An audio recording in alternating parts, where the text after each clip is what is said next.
Akhirnya hari itu pun tiba. Saya berangkat ke tanah Arab untuk melaksanakan umroh. Nama saya Misnan. Saya guru SMP Negeri 1, Kecamatan Suruh, Kabupaten Trenggalek. Saya memang baru sekali naik pesawat. Jadi saya agak grogi. Apalagi saya harus menempuh perjalanan 9 jam dari Jakarta ke Jeddah.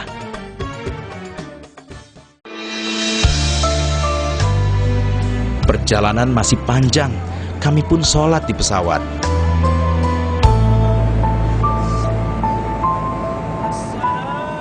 Tinggi menggunung, dosa-dosa kamu bertambah tinggi.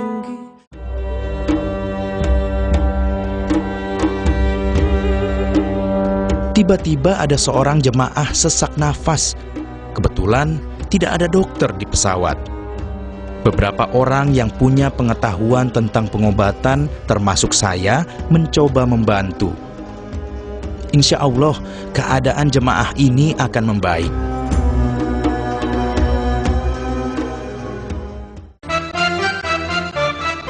Saya pun kembali menikmati perjalanan di udara.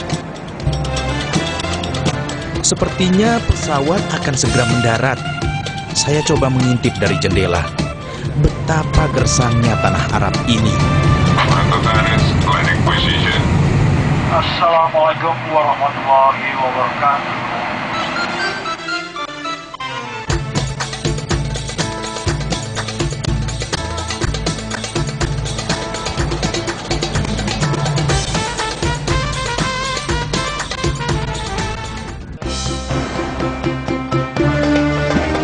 Keesokan harinya, saya menuju Madinah bersama jamaah yang lain.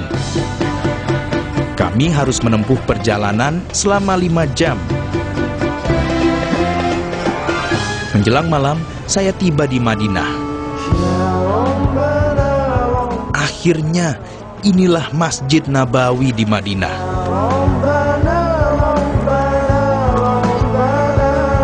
Di Nabawi, ada sebuah tempat bernama Raudhoh. Artinya, taman surga. Raudhoh berada di antara mimbar Nabi dan rumah Nabi, yang sekarang jadi makam Nabi. Banyak keutamaan melakukan ibadah di Nabawi, apalagi di Raudhoh.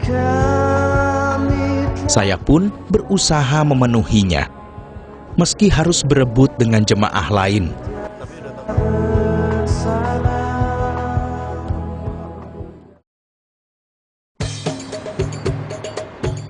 Yang tak kalah penting, saya juga bisa menikmati keindahan Nabawi. Dulu Masjid Nabawi hanya berukuran 250 meter persegi. Kini, luas masjid ini mencapai 135.000 meter persegi. Masjid ini mampu menampung 500.000 jamaah. Tak heran, masjid ini punya banyak fasilitas untuk para jamaah. Selain air zam-zam berlimpah yang dikirim dari Mekah, Nabawi punya puluhan payung raksasa.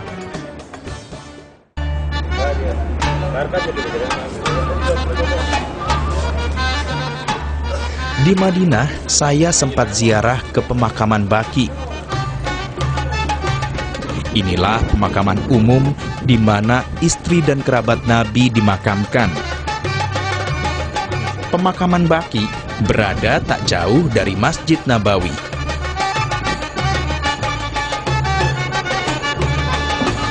Tak heran, banyak jamaah dari Nabawi yang mampir ke Baqi.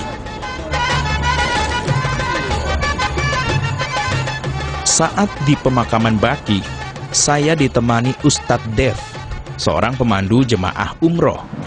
Ini namanya komplek pemakaman bagi semua ini.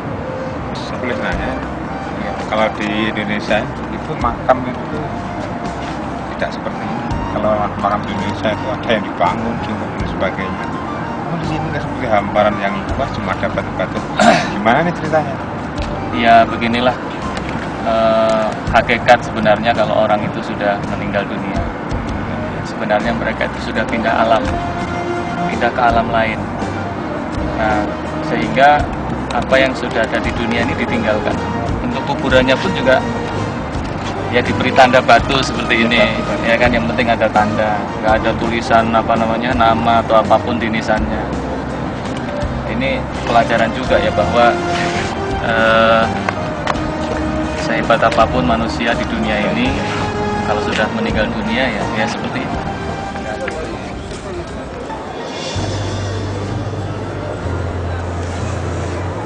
Alhamdulillah, alhamdulillah, wala ilaha illallah, wala haula, Ya Rahman, Ya Rahim, Ya Malik, Ya Qudus, Ya Salam, Ya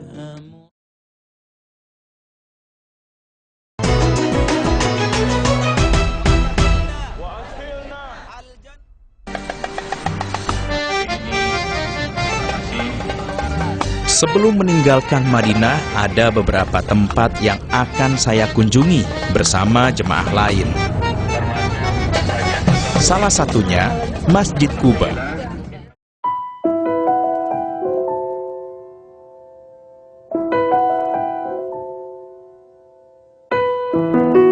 Inilah masjid pertama yang dibangun Rasulullah saat hijrah dari Mekah ke Madinah. Denganmu aku hidup, denganmu aku mati. Hanyalah padamu, hanyalah untukmu, hidupkan dijalani.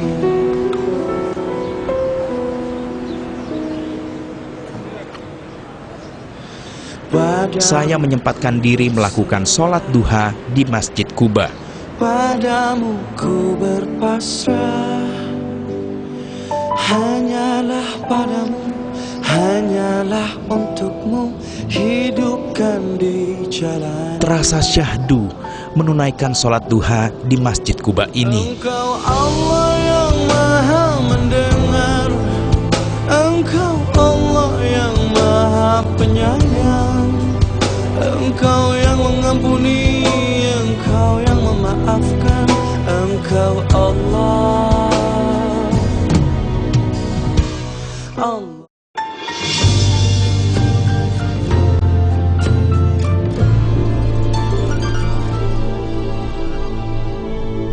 Kini saatnya menuju Mekah. Ya Allah, Ya Rahman, Ya Saya harus memakai kain ihram sebelum menuju Mekah.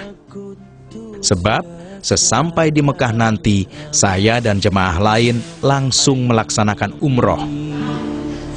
Ya Aziz.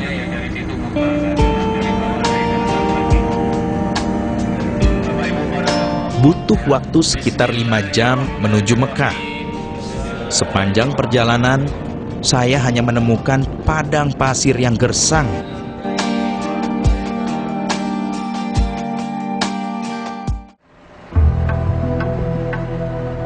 Sebelum masuk Mekah, kami harus menyempatkan mengambil mikot di Masjid Bir Ali. Mikot adalah salah satu rukun umroh.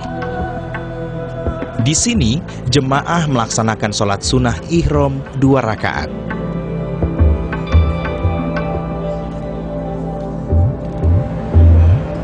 Tak satu pun orang bisa menjadi.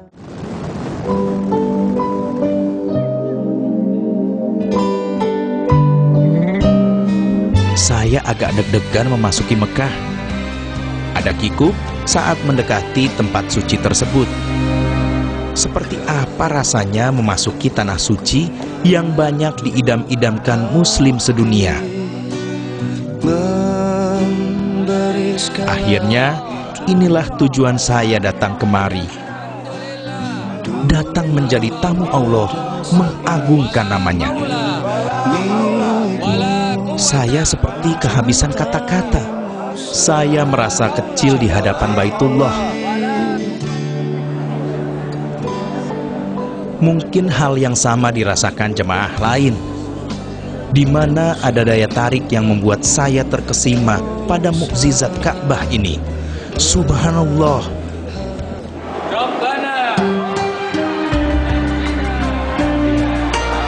Ibadah di Baitullah terasa khusyuk, tapi juga riang. Mungkin karena saya terlalu bersemangat. Sa'i, ibadah untuk mengenang Siti Hajar mencari air buat Ismail ini sebenarnya menempuh jarak total sekitar 2,5 kilometer. Tapi saya melakukannya dengan enteng. Alhamdulillah. Sungguh Allah seperti menunjukkan kekuasaannya. Tidak terasa, umroh sudah hampir selesai. Kini saya tinggal melakukan tahalul. Setelah tahalul, sempurna sudah umroh saya. Insya Allah.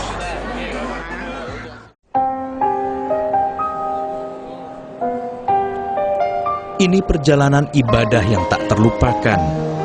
Saya tidak pernah menyangka bisa menyentuh tanah suci Mekah. Saya jadi ingat jasa Pak Untung yang memberi saya hadiah umroh ini. Yang kedua, kami menyampaikan terima kasih kepada pribadi Bapak Umyung dan sekeluarga. Saya bersyukur kepada Allah. Dan yang kedua, mungkin ini amanah bagi diri saya, dan amanah ini yang paling sangat berat. Setelah sampai nanti saya untuk menunaikan ibadah umroh ini ada satu amanah. Saya harus berbuat lebih baik daripada yang lalu. Hilang dan pergi meninggalkan dirimu.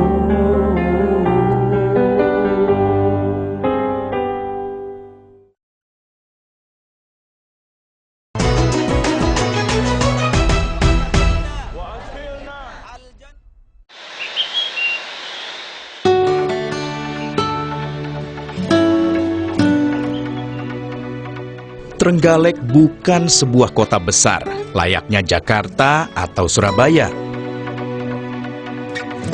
Tapi kota ini begitu nyaman, karena alam dan keakraban yang tumbuh seperti tanpa pamrih.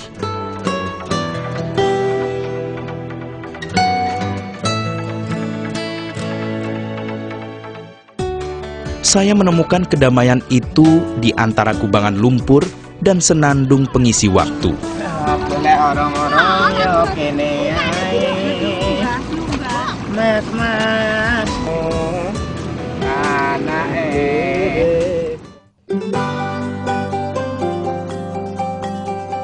Saban hari, saya menempuh jarak 8 km ke sekolah.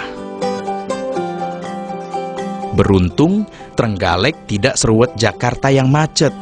Jadi, jarak 8 km bisa ditempuh dalam waktu 15 menit saja. Tiba di sekolah, biasanya anak-anak sudah menunggu menyambut saya. Saya bangga, anak didik menghargai saya, biar hanya dengan salaman seperti ini.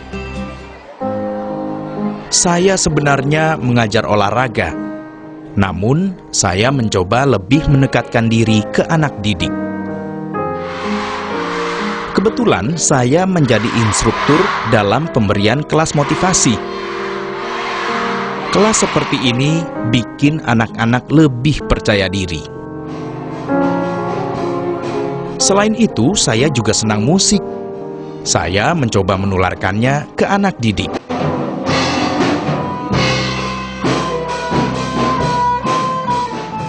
Kalau menurut pengamatan saya, Pak Misnan itu karena berlatar belakang guru olahraga. Karena guru olahraga ya secara otomatis dengan anak-anak dekat. Itu yang saya amati. Kemudian yang kedua, Pak Misnan juga punya kelebihan, di samping guru olahraga juga punya kemampuan guru musik, bisa musik. Akhirnya anak-anak kan ya akrab dengan Pak Mesnan.